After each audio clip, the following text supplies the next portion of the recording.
During the 6 weeks of Lent, we will focus on topics that emphasize hope. Now, that is not because I assume that all of you are drowning in life right now, completely frazzled and stressed out, desperate for a life preserver to grab onto, although I would suspect that might be true of some of you. No, that's not why we are focusing on hope. Regardless of where you find yourself these days, hope is necessary for us individually and as a community to move forward. Hope is necessary to tackle the huge issues of our day, like the acceleration of divisiveness in our country, climate change, mass migration, and escalating war in Ukraine. And hope is also necessary for you to address the small issues of your personal life as you deal with the fight that you just had with your spouse, the diagnosis you just received, the car accident. You're venting about your coworker, and you know which one I'm talking about. Don't pretend like you like everyone all the time. Now, you need hope, and I do too. But hope can't be reduced to a 140-character tweet. Or if that reference does not work for you, you can't reduce hope to a bumper sticker saying. It has to be real hope that inspires, that leaves one with an expectation. The story of our faith is a story of hope. And as a community of faith, we are uniquely equipped to bring forth hope. Our focus text for this week comes from the Gospel of John, chapter 14, verses 1 through 7. I invite you to follow along on your screen. Do not let your hearts be troubled. Believe in God. Believe also in me. In my Father's house there are many dwelling places. If it were not so, would I have told you that I go to prepare a place for you? And if I go and prepare a place for you, I will come again and will take you to myself, so that where I am, there you may be also. And you know the way to the place where I am going. Thomas said to him, Lord, we do not know where you're going. How can we know the way? Jesus said to him, I am the way and the truth and the life. No one comes to the Father except through me. If you know me, you will know my Father also. From now on, you do know him and have seen him. So today, I want to talk about certainty, our topic for this week, and how that relates to hope. Let me begin here. There is not one organization I can think of that does not work hard to construct certainty, because every marketing professional knows that the more certain we are of a belief, regardless of its objective correctness, the greater its influence will be on what we do. In a business context, people who are certain of their opinions are more likely to buy. They're more likely to buy sooner, spend more willing to recommend products, more apt to resist challenges to their beliefs. Certainty is the catalyst that turns attitudes into action, and for this reason, politicians, businesses, nonprofits, they all work really hard at creating certainty. On an individual level, I want certainty. I crave it. I want to be certain that the decisions I make are the best decisions for my family as a whole, for my kids, for myself. I read Amazon reviews when thinking about buying something online. I listen to trusted friends who have traveled to places I am planning to go. I value advice from experts I have a relationship with, because this is the way I can be certain that the decisions I make will be good. I want you now to think just a little bit about how much you value certainty in your life. And I think we'll do that with this. I'm going to give you a scenario and two responses to that scenario, and I want you to feel how different they are. Here's the scenario. You are driving home today. A half mile from your home, something happens to your car. The engine doesn't sound quite right, it's running rough, there's weird sounds, it smells hot, and the engine light just came on. Well, here's response number one. You have your car towed to a shop. A technician who you know and have had a good experience with runs a diagnostic, assesses the situation, and comes back to you and says something like, "Oh yeah, I've seen this 100 times on this particular model of car. This is the part that's bad. This is how it needs to be fixed. It will take about 5 hours for me to fix it and cost you $2,500 with parts and labor.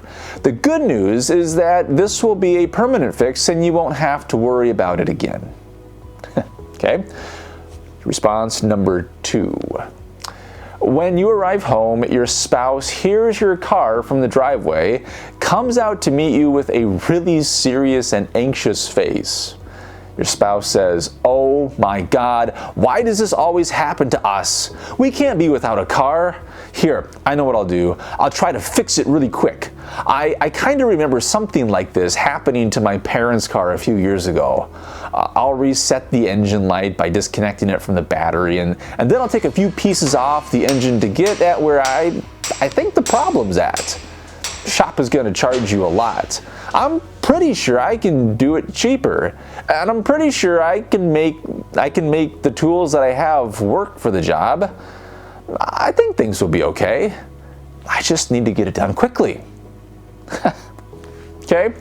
Well, which one of these scenarios or these responses fill you with anxiety?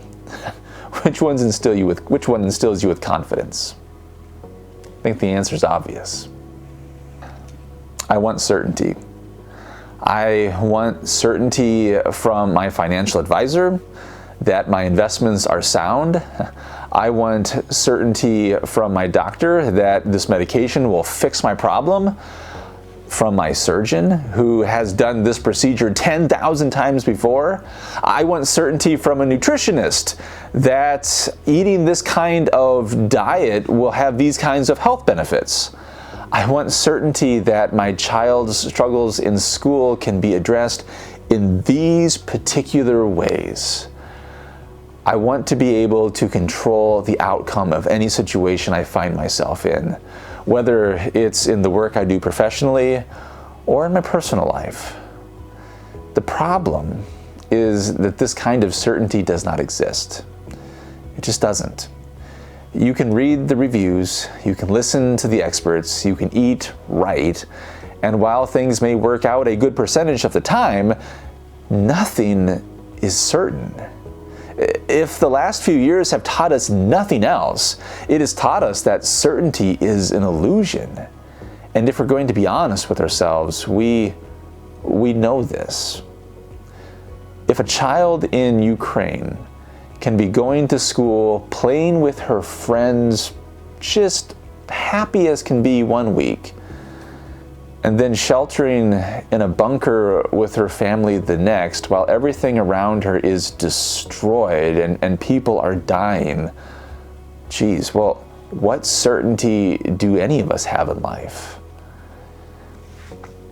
As more things change around us, the more our certainty is called into question. But this is where things get a little bit weird.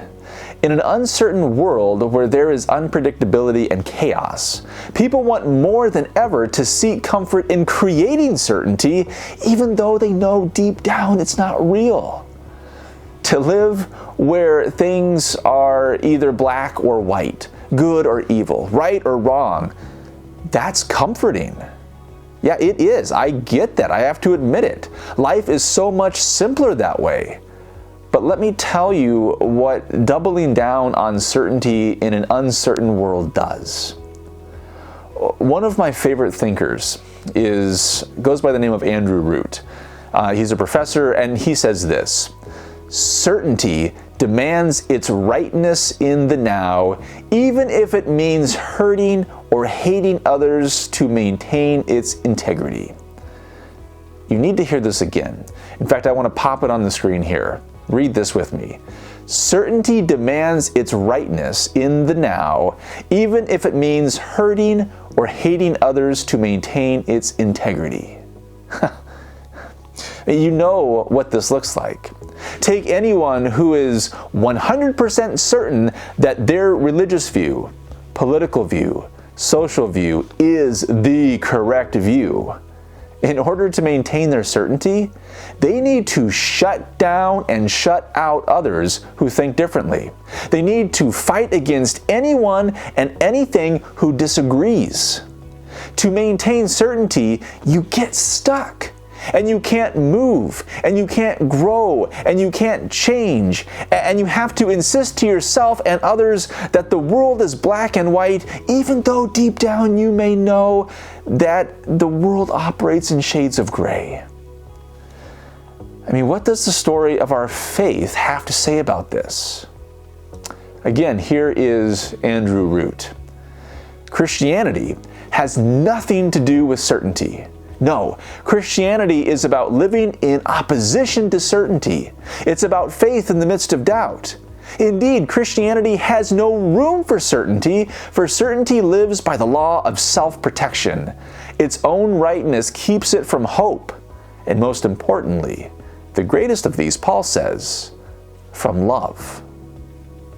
For those of you who are raised in a religiously conservative environment, this is going to sound crazy to you. I know that it is. Eric Keel talked about this last week in his story of resonance. But the opposite of faith, it's not doubt. The opposite of faith is certainty. Faith is best described as hope. And hope is not something that has happened, but something that can happen or is in the process of happening. We have hope that God's kingdom will come to pass, which is most fully lived out in acts of love, as Jesus taught us. Faith needs to have room to grow, to ebb, to flow, to experience the Spirit of God in new ways, in surprising ways. Certainty? It kills all of those things. A lot of people struggle with their faith because they have learned one way or another that faith is having blind certainty about doctrine or theology or something else, and they can no longer convince themselves that this is true, that faith can be certain like this, so they walk away. But here's the thing. Jesus taught against the certainty of his time. For example, Jesus said, "You heard it taught with certainty, an eye for an eye, a tooth for a tooth." But that's not exactly right, Jesus says. That's not enough. Instead, I say to you, love your enemies and pray for those who persecute you. Here's another one. Seeing a man born blind from birth, Jesus' disciples said, "Teacher, who sinned, this man or this man's parents, that he was born blind?" Why did they say that? Because they knew with certainty that blindness was God's punishment for some sin. And Jesus turns to his disciples and says, "No one sinned. What are you talking about?" And then he goes on to restore this man's sight. In the gospel stories, the people who oppose Jesus the most, the people who criticize his teachings, who condemn his miracles, who treat his healings as a violation of the Sabbath law, are the scribes and Pharisees, who are incredibly faithful people acting out of certainty that they know the law and the will of God, and Jesus is violating all of it. Their certainty made it impossible for them to see what God was doing in Jesus. So, in this season of Lent, I invite you to check your certainty at the door, that you don't miss seeing what God is doing in your life, in the lives of others in this congregation, that you don't miss seeing how God is present in the suffering of this world, in the lives of refugees fleeing violence, that you don't miss seeing how God is calling you to serve and give and be a part of bringing about God's kingdom in new ways through compassion, reconciliation, and love, that you don't miss growing in your faith, that you don't miss having hope in a weary world. So within the story of our faith, is anything certain? I would say this: God's love is certain. How that love is lived out, how God's Spirit continues to move and shape us in the world, I don't know. And we shouldn't know either. This is the journey of faith, and we invite you into this, especially during the season of Lent.